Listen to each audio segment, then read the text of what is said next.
দীর্ঘ 18 ঘন্টা পর অবশেষে বক্রেশ্বর নীল নির্জন জলাধার থেকে যুবকের দেহ উদ্ধার করা সম্ভব হলো। গতকাল বিকাল 3টার সময় দুবরাজপুর 16 নম্বর ওয়ার্ডের বাসিন্দা একই পরিবারের 4 জন সদস্য বক্রেশ্বর নীল নির্জন জলাধারে স্নান করতে নামে। সেই সময়ে কার্যত জলের তলায় তলিয়ে যায় বুদ্ধদেব হাজরা নামে বছর 22-এর এক যুবক এবং তারপর স্থানীয় কিছু গ্রামবাসীদের তৎপরতায় তারা উদ্ধারে সহায়তা করে এবং ঘটনাস্থলে উপস্থিত হয় সদাইপুর থানা। খবর দেওয়া হয় রাজ্য বিপর্যয় মোকাবিলা বাহিনীকে।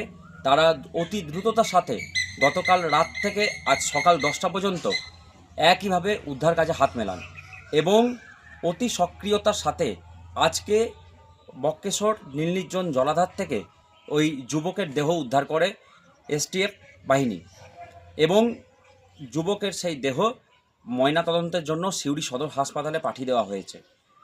ক্যামেরায় সায়নের সাথে নিতাই চক্রবর্তী, নিউজ বার্তা।